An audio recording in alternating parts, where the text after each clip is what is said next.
So it's been 3 months since I quit my job and been working on myself. And what I realized is that every time I start a business, I spend a lot of time with the business idea and the planning.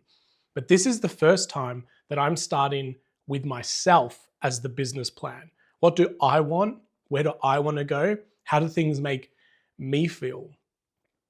So this is a quick video about what I'm calling like my midlife awakening or this mini retirement kind of space, or the void, this gap.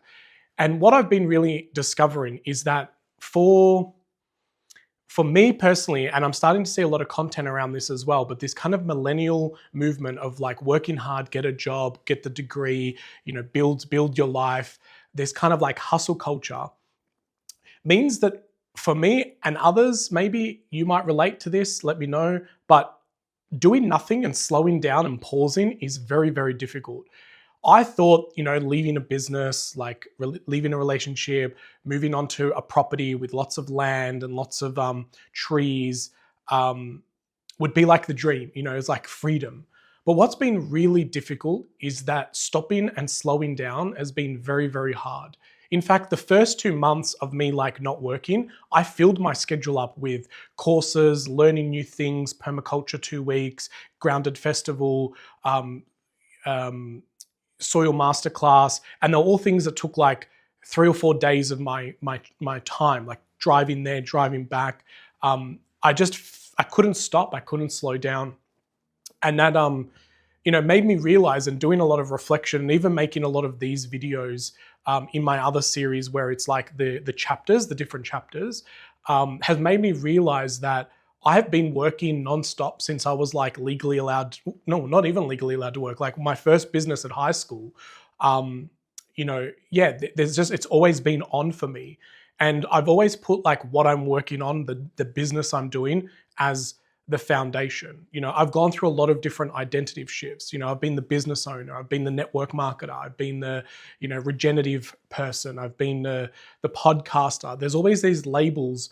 And that was even evident because I kept changing my Instagram username. I felt like I always need to be like Regenerative Ray or Regen Ray with the podcast, or I needed to be like, the keto person, and change my Instagram handle to be linking that identity. But that's the reason why I'm making this series, which is the Becoming Ray series. This is the first time where I've just slowed down and really sat with, who do I want to be? And it kind of sounds crazy to be at my age now at 40 and having these realizations. Like, I've lived 20 plus years of kind of like quote unquote adult, and always feeling like I needed to be the farmer Ray, I needed to be the keto Ray, I needed to be like the podcaster Ray, I needed to be the regenerative Ray. But where the hell was Ray? So that's what this series is all about. It's, I'm in this kind of like messy middle, as some people call it. I'm reading a book at the moment by Sarah Wilson. I Ate the Stars. It's an audio book, and the recent chapter that I'm reading has been really relevant. And she explained it as in like, a Venn diagram where you've got one circle, which is kind of like the old system or the old you, and then there's this new circle of like the new you, and there's this little Venn diagram joining bit in the middle. And that's really where I feel at the moment. Is there are moments where I go, I'm just going to go back to digital. I'm just going to go back to AI. I'm just going to be that tech nerd that I've always been. And then there's other moments where I think, no, the world is changing and I want to be part of like the future, or the world that I want to live in, that is more connected to land, that's more wholesome, that is more slow, spiritual, earth caring, and living in these two worlds is extremely difficult, because I have battles in my brain on a daily basis of like, which version of me am I going to be today? And, even just before, I was lying in a hammock and I couldn't just lie there and do nothing. I had to like come and get my headphones and put an audio book in. And that's just another signal. It's kind of what made me do this video now, is that, I've been lingering around to do this video for days. It's raining, it's too windy, it's too cloudy. And then I thought, I'm just going to make this video because there's this kind of essence that's sitting with me of like, just do nothing, just sit with nothing, sit with your thoughts. And I reflect a lot. I drive in silence. I drive a lot lately. It's not that I'm like scared of my own thoughts or scared of silence. I absolutely love it. But doing nothing and not feeling productive, there's just this guilt that bubbles inside of me. I can get to the end of the day and go, what a waste of a day. Like, what did I do today? And then sometimes I might share with some people like what I did do in the day. And they're like, wow, you did so much. And in my mind, I'm like, really? I felt like I was lazy. I'm carrying this guilt that I didn't do enough. I didn't move projects forward. So yeah, this little mini retreat that I'm sitting in at the moment, or retirement, it's difficult. Some people think, I tell people that I'm like not working at the moment. I'm in between projects. I'm in a career pivot or a career pause. And they're like, celebrating that. And I'm like, no, it's scary. Like I'm not enjoying this to some degree. And I think that's kind of like the lesson that I'm trying to learn here is like, how do I sit with this stillness, or how do I reflect in this moment and just be happy? Well, I am happy, that's not the right word, but just be content that some days there is very little progress or moving forward of a project or ticking things off a to-do list that need to be done. And sometimes rejuvenating and resting and recovering and repairing is actually the task that needs to be done. So yeah, just slowing down and observing myself and feeling a little bit more about what makes me feel quite alive. And one of the things that I've noticed is being around people fills my cup up. Other people might get depleted with like a social battery, or like being busy meeting lots of people. What I've realized is meeting people and being around others, being inquisitive about what they're up to and how they're doing the world and their interest really does get me excited. And so, yeah, I was kind of sharing my weekend to a few people, and they were like, wow, you just explaining what you did is making me tired. And I'm like, really? Because like, I feel so alive that I was able to like do so many things during the weekend, and some things with people, different people's, art galleries, bird watching, mushroom foraging, like sound baths. Yeah, there was a lot in my weekend, but I felt very nourished and very alive and very excited to be able to experience other friends' worlds and their interests. And so, yeah, that's kind of what's sitting with me at the moment. I am, committing to myself to just sit with this pause a little bit longer.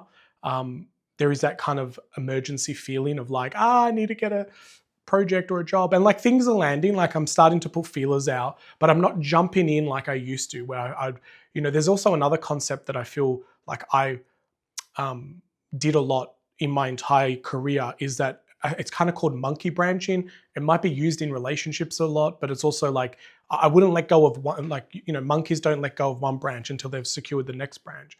And so I feel like in my business world and career path, I haven't let go of one project before the other project was kind of anchored. And I think this is the first time where I've just let go of all the branches and I'm kind of free falling. And I don't know where I'm going to land, and I don't have a plan, which is very rare for me. Normally I have my next stepping stones. And so just being in this kind of void and this drift and this kind of essence of like not knowing where I land, and do I need a parachute, and am I building the runway while the plane takes off? Like I don't know what is happening at the moment. I'm kind of taking day by day and just sitting with that and making sure that I don't label this as like laziness or not being motivated, but as time to just build clarity. And yeah, I feel like for many years I was, with my whole Enneagram discoveries as well, knowing that I'm a type 2 people helper, tend to lean into people pleasing. And so, I was filling up a lot of other people's cups.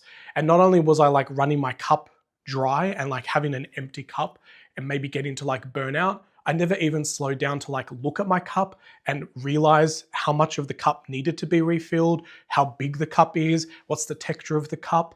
And so that's kind of the lesson I'm sitting with right now, is that it's not about just slowing down or filling up my cup so I can fill up other people's cups. It's just being aware of the cup. How big is it? Like the capacity? Is it glass? Does it need to be taken care of differently than if it was plastic? Is it a keep cup? Is it recyclable? Like all those things are starting to matter for me. And so, yeah, that's kind of like what's sitting with me. So yeah, mini retreat, struggling with the pause, this whole millennial, hustle culture that I did buy into. I would say stupid things that I don't believe anymore. But, like one of the common things I said when I was younger was like, sleep. Who needs sleep? You'll sleep when you're dead. And like doing that kind of behavior will get me to my death quicker. And so, yeah, I'm trying to focus a lot more on sleeping patterns. I wear a Whoop that collects data, that tracks my sleep patterns, and I'm more aware of, oh, I had a bad sleep last night. What was the difference? Oh, I had one alcoholic beverage. Like, wow, that has such a big effect on my sleeping quality. And so being able to make those kind of decisions in time is helping me have data.